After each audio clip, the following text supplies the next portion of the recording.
In the past few weeks, since we've had this, shall we say, impasse, because they won't reveal the terms of engagement, many things have been accomplished that are collateral benefit to the discussion.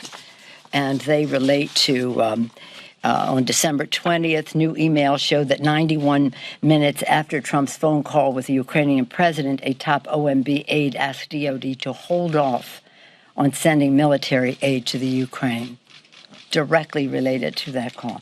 On December 29th, it was public revelations about Mulvaney's role in the delay of the aid, the effort of lawyers at OMB, DOJ, and White House to justify the delay, and the alarm that the delay caused within the administration, because everyone was not in agreement.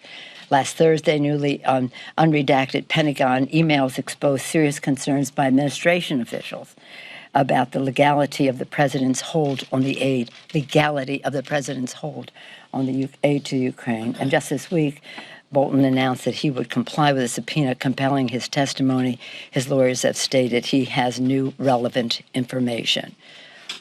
These and other of our investigation and our articles necessitate a fair trial with documents and witnesses. They don't want documents, the documentation.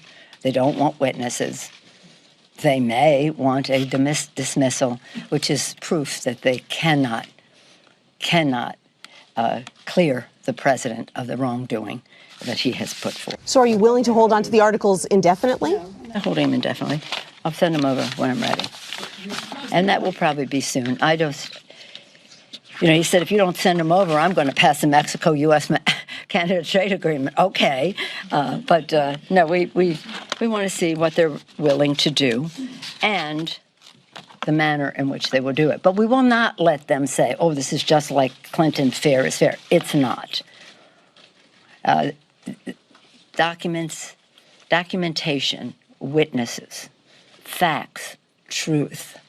That's what they're afraid of.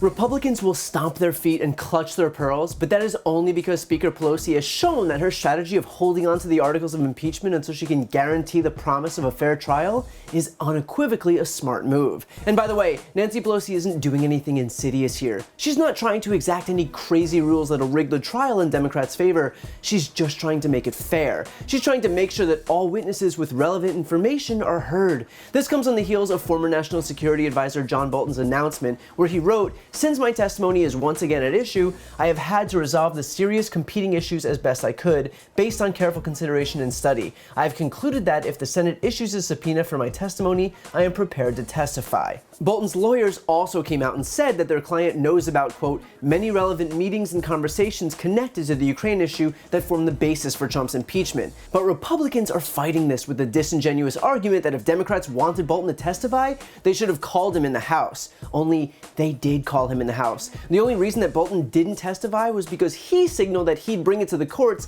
and let it stall there where a judge would have to compel him to show up.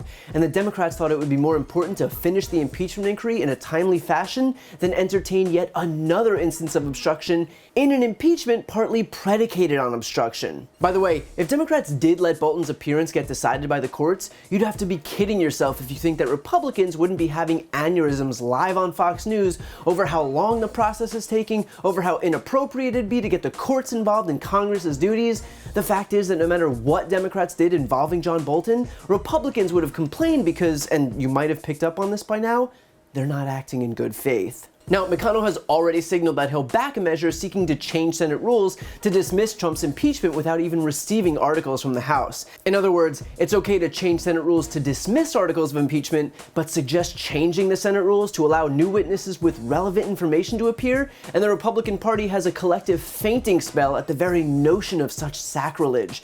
By the way, in the event that this insane measure is passed by McConnell and the GOP, Democrats in the House should simply draft up new articles of impeachment, subpoena Bolton, and while we're at it, Mick Mulvaney and Robert Blair and Michael Duffy, and vote on the articles again. It's about time Democrats started fighting fire with fire. And if McConnell is going to undermine our democracy at every turn using arbitrary Senate rules that he writes as he goes as a pretense to do so, then Democrats should use every tool they have to strike back. The simple fact amid all of this is that there is a reason Republicans are so desperate to get this thing over and done with.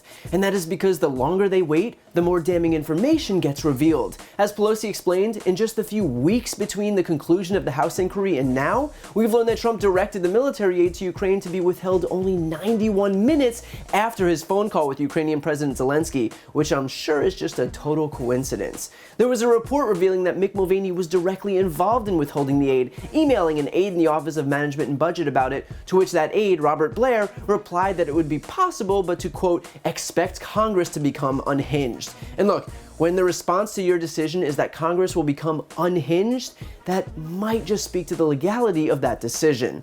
We have the unredacted Pentagon email showing that not only were Defense Department officials increasingly concerned that the decision to hold the aid would violate the Impoundment Control Act, which requires the executive branch to spend money as agreed by Congress, but also that the move was a, quote, clear direction from POTUS. Add that to the news that Bolton has new, relevant information to share, and it becomes clear just how indisputably necessary it is to allow new witnesses to testify in this trial if we're even going to pretend that impartial justice is being carried out. So until Republicans in Congress deign to actually follow the laws that they're trusted to write, Nancy Pelosi is absolutely correct to do everything in her power to ensure that Americans witness a fair impeachment trial in the Senate and to show that no one is above the law.